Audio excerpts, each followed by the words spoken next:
Sometimes people just snap. And this is for those of us who care for our seniors, our loved ones. All right. I had this patient come in the office one day and they just snapped and said, I need something. I need an antidepressant. I need something for anxiety. I don't know what's going on. And I said, well, tell me what happened. And she said, it started when I snapped one day. I snapped at 6 o'clock in the morning. And I said, okay, you just gotten up and you snapped. And she says, then I chose to say what no one else would. And I blasted. I let everybody have it. Well, let me tell you the whole story. Okay. First of all, I'm Suzanne.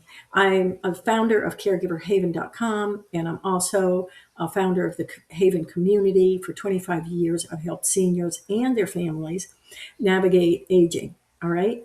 And as a physician assistant, I was in geriatric care, emergency medicine, urgent care, and family practice. So I saw the whole realm of different scenarios of seniors and their loved ones struggling with what's right, what's wrong, what works and what doesn't work, what's an emergency, what isn't an emergency, right? So if this video helps you, please subscribe and like it and share it with others. And this way YouTube knows that they're going to share it with more people. The more people like it, the more they're going to share it. Okay. What matters? First of all, caregivers carry huge, heavy burdens, emotionally, physically, mentally, and financially, right? So these boundaries that we're going to talk about aren't about shutting people out. They're actually about protecting your energy so you can stay present for the people you love. You have to have that energy. And if you don't have it, which this lady did not have it when she came into my office, she was totally burned out. She really had lost her pep and her go and her caring. Okay. Boundaries matter because without them, the burnout is going to steal your health and your peace of mind. When you name what you can and cannot do, others are going to adjust. They're going to adjust to your needs. So it's not punishment. It's actually clarity. It's actually clarity. This woman, I'll call her Laura. Laura has her wake up moment. So let me tell you her story. She's juggling medications, doctor's appointments, meals, sleep, while she's trying not to let her own marriage fall apart, which it is. And then one morning, 6 o'clock, she just has this harsh message that she gives to her brother, who has just pushed her over the edge with another unnecessary comment. And she's just had it. 6 o'clock in the morning, he's calling about how bad she is and why she didn't get mom up or dad up or whatever. And she snaps. And for the first time, she tells her whole family the truth. And the truth is, I can't do everything.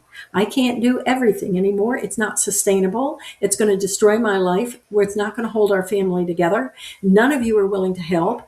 And I don't know what to do next. Unfortunately for Laura, she did this in front of her parents. And her parents really felt awful because she was taking care of them.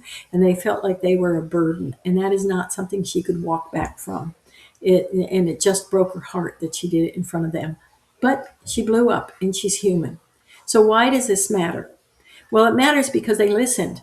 Her sister-in-law actually offered 2 meals a week. She said, I'm cooking meals anyway. I might as well cook for you, right? So she offered to do 2 meals a week. All Laura had to do was go over and pick it up. Her brother started showing up for the doctor visits, and they started taking parents to the doctor and visits. Most importantly, Laura gave herself permission to matter again. And she said later that she had waited so long because she thought boundaries were about shutting people out. But now she said, I saw it's about letting people in. Okay. I want you to think about this example for a minute. When you set up boundaries, it's like you're setting up guardrails. All right. The people that you want to help you can't help you because they don't know where the road is. They don't know where you're going. They don't have these guardrails in place. These boundaries are your guardrails. You're telling them, this is the direction I need you to go. This is what I need from you. Here are the guardrails. Now they know they're on a safe place. But when you don't have guardrails, these people that want to help don't know how to help. They don't know the road. They don't know the direction you're going in. They think everything's fine. They don't see it. So you're going to paint a picture for them. You're going to put up a road map and you're going to put the guardrails in place of what you can and cannot do. They're going to put in their guardrails about what they can and cannot do. That's what boundaries are. That's why we have boundaries. We have boundaries to protect our own energy and our own limitations. So here's a practical start. If you've never dealt with boundaries before, you're going to pick one boundary. So what you're going to say is, I can't take on one more task this week. Share a specific thing that needs to be done. Can you, John, pick up the prescriptions this week? They're ready at XYZ pharmacy at such and such time. I will text you when I get the text that the prescriptions are ready. Okay? You can get a link. I've got boundaries that protect caregivers. I've got a whole PDF for you, a tool, a bonus tool for you in the description. So click on that and get that. Now I'll go into more detail for you. But look at what follows. Less energy is drained, quieter evenings, real conversations start up again. And when you name what you cannot do, the dynamics are going to shift totally. People are going to respond with support. They with resentment. They never do. They respond with support because you have given them a roadmap. You've given them that road. Sometimes plans have to adapt. And if a family member can't help you right now, you're going to arrange for paid support for certain tasks. And if you have to have paid support, all you're going to do is ask people to contribute to the pot, okay, to the amount of money that needs. It's practical. It's not punitive. It's saying, I can't afford I can't do these certain tasks, so I'm going to hire somebody to do them, and I would like us all to pitch in and pay for it. All right? People will do this if they know you're not, if you're being honest with them. All right? Plans are going to evolve in other ways because our seniors age, and every single year they get older and they can only do less, not more. So we're going to need more help, not less, right? Because this aging process takes a toll on the senior as well as on us. So we're going to need more help in the future. At what point does more help become unsustainable? This is why this roadmap, these boundaries, if you get the early ones in place now, when you're asking for more help later on, it won't be so hard to do. All right? Plans evolve. So 3 concrete requests this week can help you move forward. And this map is going to help you claim exactly what you need. See the description or click on the link and you'll get whatever you need. All right. Now, the other thing is you want plans in place when somebody is going to not be available or something's going to change. So you need plan B and plan C to shift responsibility, cost, and timelines. All right. So you're going to have your first string, second string, third string. That's what clear boundaries do. They protect your energy. So I'm caring for my mom, let's say, and all of a sudden she lived to 98 years old. She, somebody doesn't show up for her. Well, I'll spend the night with her because she had 24-hour care. I'll spend the night with her, but I know that I can't do more than one night because I need one night up and down with her. It's like having a newborn.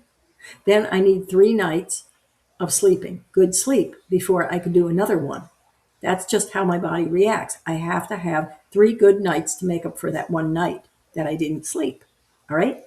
So I knew my boundary. I knew my limitations.